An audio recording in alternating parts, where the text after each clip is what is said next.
lot going on here, a lot blowing around out there in San Diego here. Thanks so much for joining us here at 6 a.m. I'm Eric Connard. And I'm Netta Iranpour. Yeah, we have a high wind warning to deal with. Santa Ana is making things feel so dry already. Absolutely. So we're going to check in with Evan to talk more about this. Yeah, already windy out there. Wind started up last night. They're pretty active this morning. Peak winds are in the next couple hours, so that's where things are going to be the breeziest. We already are seeing those winds lead to some warmer temperatures toward our coastline and our inland valleys. This morning we are mostly in the 50s and 60s as opposed to the 40s and 30s. And here's where we'll go by the afternoon. We've got 70s in play. It'll be the first time we could see temperatures above average in more than 2 weeks. 72 along the coast, 73 for your inland valleys. Here's where we are right now walking out the door. Still warranting a jacket for areas like Escondido at 45, but Ramona at 55 degrees. That 24-hour temperature change shows that we are 19 degrees warmer right now in Ramona than 24 hours ago. 5 degrees warmer in Escondido. Details on when those winds will die down coming up. 5, 4-stage engine start. 3, 2, 1. Boosters in ignition. And liftoff of Artemis I. We rise together back to the moon and beyond.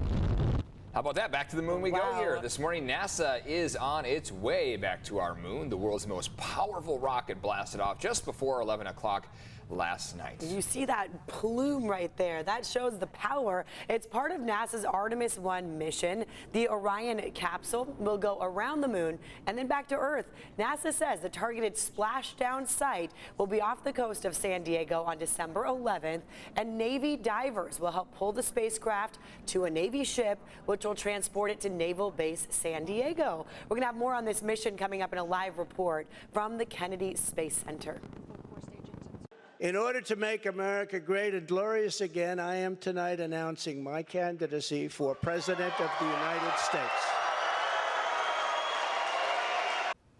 It is now a third presidential run for former President Donald Trump. He made that big announcement in Florida. CBS 8's Chris Groh joining us now with how San Diegans are reacting to this announcement here, Chris. And guys, as you might imagine, with anything dealing with former President Donald Trump, quite a bit of split reactions. He is a polarizing candidate, to say the least. Now, he's teased this for at least 2 weeks, and when the filing became official, that actually happened before his formal announcement, we heard a number of different reactions across the nation, but also here in San Diego.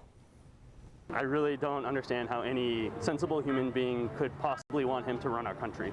If I were him, I would change a little bit my strategy, maybe become a little bit more inclusive, and maybe have the people feel that, you know, because it's a lot of emotions going on, you know. And look, we heard from voters from either side of the political spectrum, all with their pretty strong opinions, as you just heard. Now, this does, of course, this announcement come on the heels of several key midterm results, with many political analysts pointing to Trump as a reason why the predicted red wave didn't happen. But then some supporters saying, of course, that the races that they did win, the Republicans did, that was because of President Trump's support. Now, even some Republican strategists, though, were reportedly hoping he would hold off on this announcement until after the Georgia Senate runoff. Another challenge for the former president could be the mounting legal challenges that he faces, like the investigation into his handling of classified documents at his Mar-a-Lago estate. One political analyst that we spoke to says he could even face a challenge within his own party. 4 years ago, there wasn't a Ron DeSantis. There weren't other viable Republican options. So there are some Republicans that think that the former president should hang up his red hat and pass the torch. But are those the majority of Republicans that are going to be voting? There's never been anything. Well, we will have to wait to see. Another wrinkle with former President Trump's announcement yesterday is that the Republican National Committee will now no longer pay Trump's legal bills since he officially filed and announced his candidacy. Eric? All right, Chris, thanks. This morning we are learning a missile that killed 2 people in a rural part of Poland may have been fired by Ukraine. Right now, it looks like the missile was fired by Ukrainian forces at an incoming Russian missile. The NATO chief said, quote, "This is not Ukraine's fault. Russia bears ultimate responsibility as it continues its legal war against Ukraine," end quote. This incident will be discussed during a previously scheduled UN Security Council meeting here today. Title 42, the policy making it easier to expel migrants at the border, is now blocked after a federal judge's ruling. The Trump administration drafted this rule, giving officials broader ability to push migrants out of the U.S. because of the pandemic. The Biden administration has also relied on it to help curb an increase in migration at the border. Police are now investigating an apparent murder-suicide at the Hilton, the one right near the airport. It happened about 2 p.m. yesterday. A man and woman were found shot in one of the hotel rooms. Investigators say they do not believe anybody else is involved. They are still gathering evidence, though. Please call police or Crime Stoppers if you have any information. And now this morning we're learning about a stabbing attack at a Target in downtown Los Angeles. 2 people, including a 9-year-old boy, were stabbed in an unprovoked attack. It was about 6:40 in the evening yesterday. Police say the suspect used a kitchen knife from the Target store itself. He was shot and killed by a security guard there.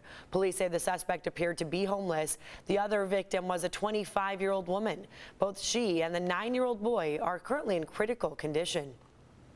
Well, this morning, the state of our roads around town is up for review. We see a lot of crumbling and cracking out there, right? Well, a city council committee is reviewing a new proposal to address that. This is something many complaints come into the mayor's office about. CBS 8's Dana Marie McNichol live in Mission Hills to give us details of their new proposal. Good morning. Good morning, Eric and Netta. Well, driving around here, you could feel the potholes, but more importantly, what Mayor Todd Gloria says are the patchwork that needs to be fixed. I'm going to step out of the way. You could take a look here in Mission Hills on Full Street. You could get a good idea of what he's talking about. There's cracks in the road with an apparent patch, and he's sharing that the big reason so many of our streets are in bad shape is because of crews. They're digging them up for things like trenching and then failing to properly repair them. Companies like SDG&E or AT&T, their crews are only required to put a Band-Aid on the streets to seal them up. The mayor says all these little cuts you see in the road create intrusions, which cause the street to deteriorate faster. Now, there are times the same streets are dug up over and over again. So maybe the first time was SDG&E, the second time AT&T came by, and the mayor says the companies should be required to repair the entire street from curb to curb when they damage it. He proposes most trenching and restoration work be finished within 180 days. He also wants to adjust the street damage fee so that the taxpayer isn't footing the bill for the repairs. Now, we did talk to a longtime resident and homeowner in Emerald Hills, and here's what they told us. I think it's something that should have happened already, but I am extremely grateful because when they did our sewer lines, they left behind a mess. It's important that we have good streets and good highways because it's hard on your vehicles, you know, with that many potholes. Now, this proposal does go before committee today at 1 p.m. and they are encouraging the public to weigh in. This is your chance to have your voice heard if this is something that your neighborhood struggles with. Now, if passed, it would go in front of a full committee early next year. So, of course, here on CBS 8, we're working for you. We'll keep you updated on the progression of that. I'm Dana Marie McNichol coming to you live from Mission Hills. Yeah, replacing those flat tires costs so much. Dana Marie, thank you for that.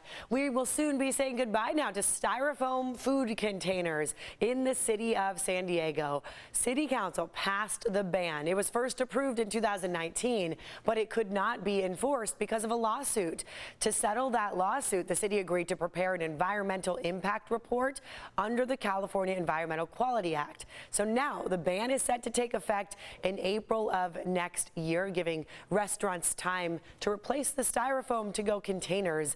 Let's send it over to Evan now with a check of our forecast here this morning. It's nice to see it's a little warmer out. Yeah, right. Welcome sight compared to the 30s that we saw yesterday morning. We're mostly in the 50s out there. 55 right now in Ramona, 56 in Alpine, 61. How about that in Poway? So compared to 24 hours ago, yes, we are warmer virtually across the county. Only a few select spots from Del Mar down through the South Bay are we just slightly cooler than 24 hours ago, and this probably will not last for too long because those warmer temperatures are coming over the mountaintops alongside the Santa Ana winds. So you see the direction of those winds. They're offshore. Those arrows are pointing toward the water from the east. We've got gusts in the 30 and 40 mile per hour range between now and about 8, 9 a.m. We'll see those gusty winds in play all the way through the day because we fast forward that model for us all the way through 8 p.m. and you can see how we're still seeing plenty of purple there on the screen. That's where gusts are going to be upwards of 50 miles per hour. There are some indications that localized more intense gusts could be in the 60 to 70 mile per hour range. So very, very breezy out there, easily enough to take down trees or tree limbs at times. So that's what we're watching out for, especially across the mountains, mountain passes, for example, and our wind-prone canyons. Want to show you where those winds have been across Southern California in the last couple hours. So the National Weather Service puts these updates out periodically. This wind is coming already across San Bernardino County. At CSU San Bernardino, they're at 50 miles per hour. Highland Springs 47, Fontana, Ontario Airport, you got wind speeds in the upper 30s and low 40s. So it is breezy out there. Today and tomorrow are the warmer days. Looks like inland valleys could get even warmer tomorrow afternoon in the 70s. We drop back down for Friday as those winds die down. And then it looks like Saturday and Sunday, we've got another round on the way. They're going to be less intense than what we're seeing for today and tomorrow. So Saturday and Sunday, we'll have those winds in play. We'll have 70-degree temperatures in store, but they won't be quite as intense. They'll be a little bit more moderate than what we're seeing today. Let's take a look at how traffic is shaping up this morning. So far, things have been pretty quiet on the roads. We're not seeing any major crashes or collisions. You see just those construction cones. I will take you to one spot that just popped up just about a minute ago. So let's see how this is shaping up. Looks like we have one crash around the South Bay area. We're working to get more information. I'll take you down to about the Chula Vista area and zoom in just a bit there. And it looks like this crash is on the 805. So this is on the 805, number 1 lane blocked and HOV lane blocked with a crash with debris on the road. 805 northbound, and this is at the connector to the 54. Again, just popped up about 30 seconds ago. Going to get you more information as we get it.